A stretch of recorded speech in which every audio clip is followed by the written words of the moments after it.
So Thomas Jefferson wins the 1800 election and is inaugurated the following year.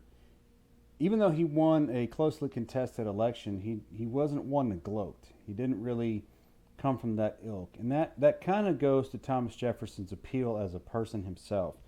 See, Thomas Jefferson, just like George Washington, was a wealthy landowning Virginian. Okay, so as Jefferson is one of our founding fathers, he's one of the ones who basically came from privilege.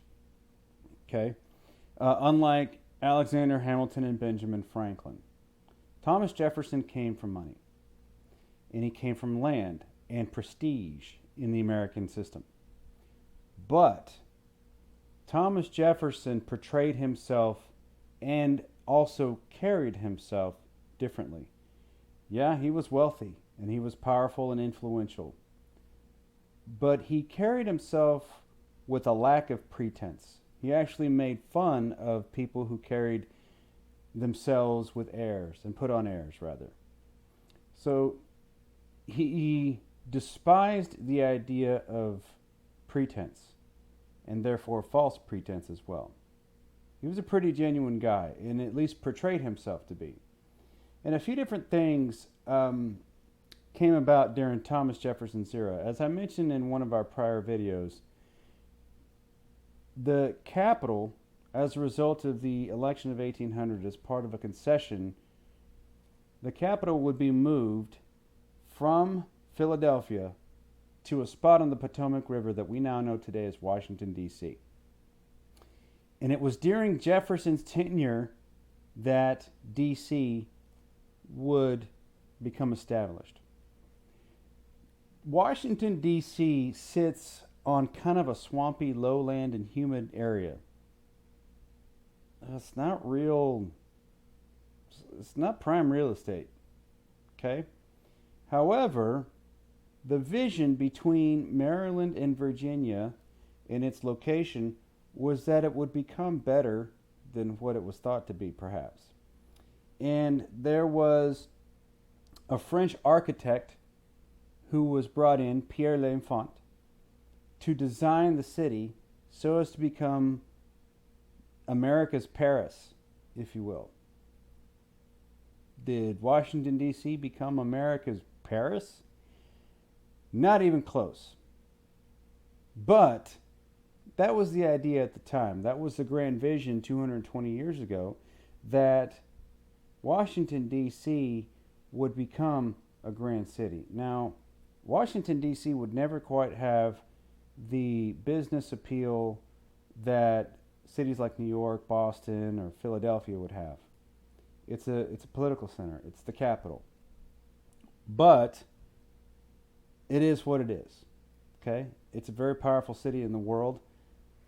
It's just politicians, when Washington, D.C. was first constructed, if you will, and the capital, you had legislators in the House and the Senate who spent a minimal amount of time in Washington, D.C. itself.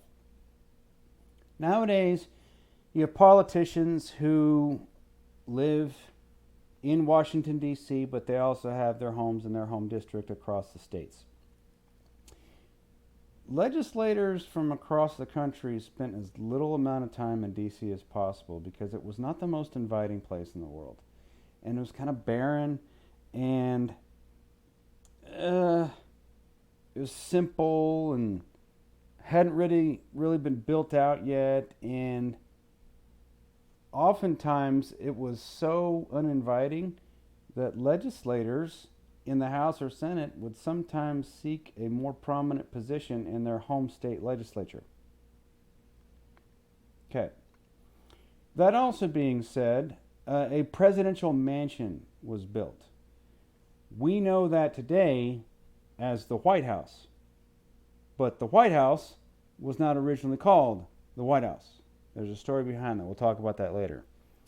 But otherwise, though, this presidential mansion would be where the president would stay. And oftentimes, this sort of pretentious etiquette, if you will, this courtliness, Thomas Jefferson really didn't subscribe to that. He would oftentimes meet with dignitaries in somewhat lackluster type clothing. He wouldn't really dress up. Nowadays, you see presidents, they wear suits every day, suits and ties. Thomas Jefferson didn't really have that sort of mentality. Oftentimes, you had one British ambassador who referred to him as having clothes that were indicative of utter slovenliness and indifference to appearances. He didn't dress up. So imagine rolling out of bed in your PJs, and maybe you don't even brush your hair, or the equivalent. You just look kind of unkept. That was Thomas Jefferson. But that was also part of his appeal. And it was part of the reason why America grew to really love Thomas Jefferson and why he's such an important face in American history. He had an appeal for the common man. Okay? Now we're going to talk about an American president here in a couple chapters that also has a common man type appeal. We're going to actually mention his name later on in this chapter. But otherwise, though, the idea of a common man and having a common appeal, even if he is not from a common source, begins to take shape. And Thomas Jefferson really had a wide range of interests and appeals, and he was very sophisticated. For somebody who was so non-pretentious, or unpretentious rather, he was pretty sophisticated. He was very intelligent.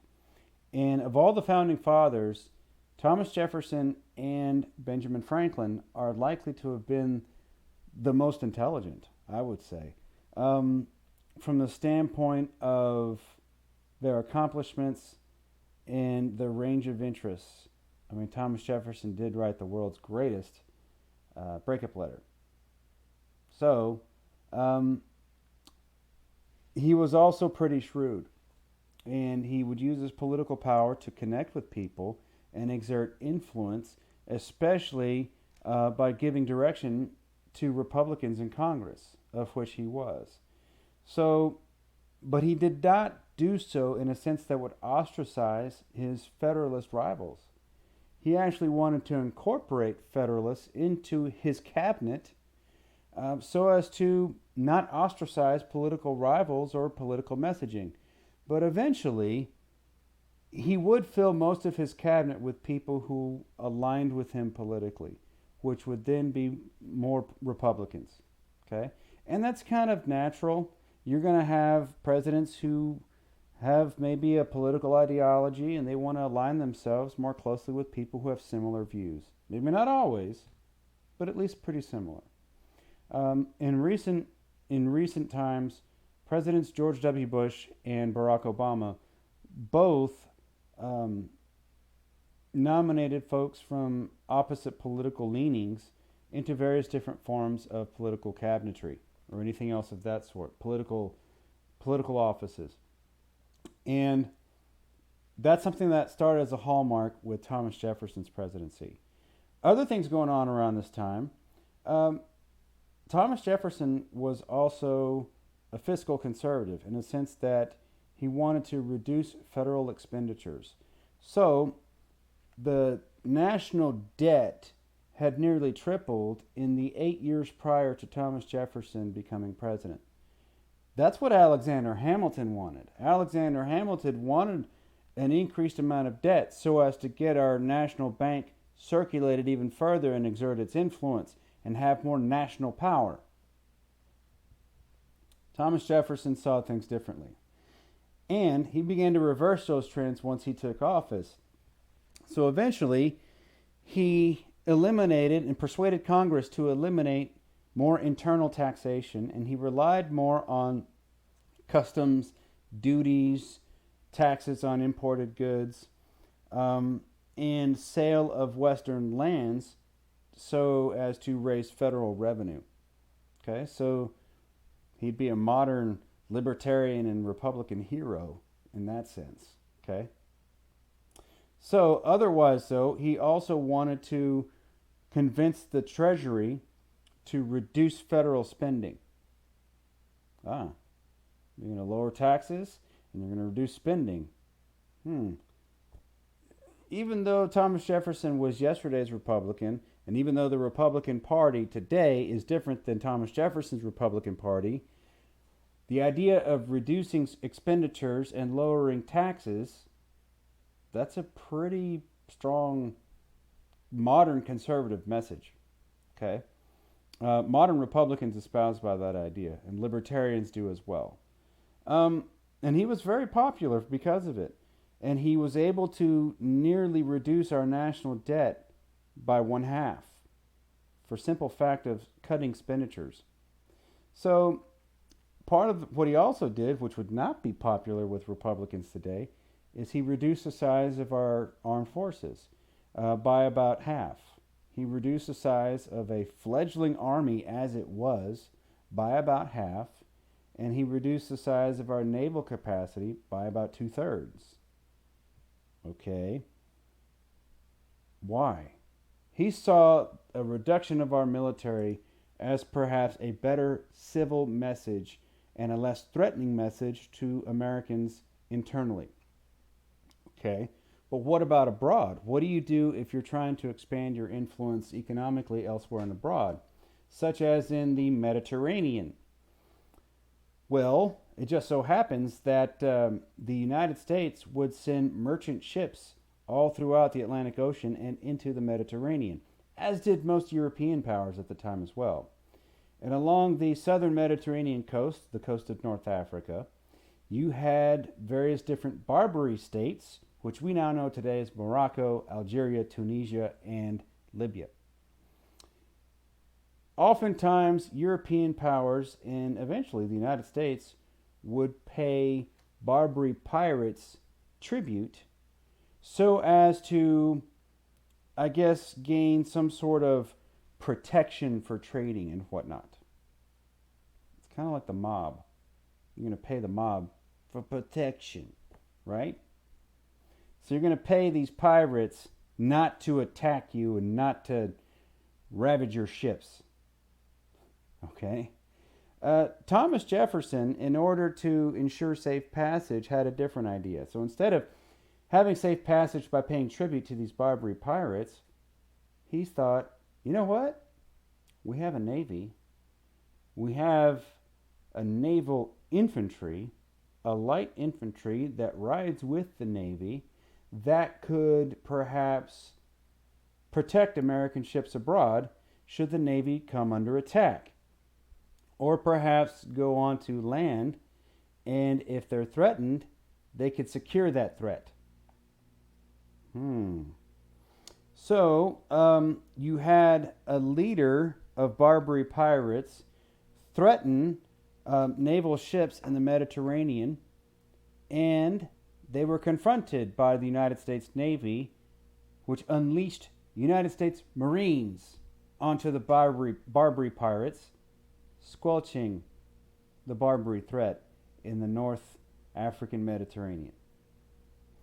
So, what you see here is an exertion of American naval power supported by naval infantry, the United States Marine Corps. That's where you get the theme, the United States Marine Corps anthem that begins from the halls of Montezuma to the shores of Tripoli. Tripoli is a reference to the Barbary pirates, which were confronted by United States Marines and secured, thereby protecting American merchant ships and naval ships. Marines. The halls of Montezuma, you're going to learn about that when we talk about the Mexican-American War. Okay? Otherwise, though, that was something that Thomas Jefferson did. He also opened up the United States Military Academy at West Point in 1802. Now, Thomas Jefferson also recognized that as a Republican, he has control of the executive branch. Congress is far in the majority of Republicans as well. But there's one last Federalist stronghold, and that's the judiciary. So he sought to repeal various different acts of the judiciary, which could strike down congressional acts. He sought to repeal the Judiciary Act of 1801, which was an attempt by Federalists as a last throw to prevent the idea of there being Republican power. They wanted to basically give the judiciary power to revoke congressional acts. That in itself was seen by Republicans as an overstep of balance, and so the Judiciary Act was revoked. And under Marbury versus Madison, a Supreme Court case, the Supreme Court basically revoked its own power in certain senses. That being said, John Marshall would become the Chief Justice within a year. And immediately, John Marshall would exert his power in the Supreme Court. So while, yes, Marbury versus Madison basically limited the powers of the Supreme Court to equal status with the other branches, judiciary or legislative and executive, John Marshall, as Chief Justice of the Supreme Court, would become the biggest advocate in Supreme Court history. And he would firm the Supreme Court and the judiciary as a whole as a truly co-equal branch of government. And so while, yes, the Judiciary Act was revoked, Marbury versus Madison had a hand in that too, Justice Marshall reaffirmed the judiciary as a co-equal branch of government.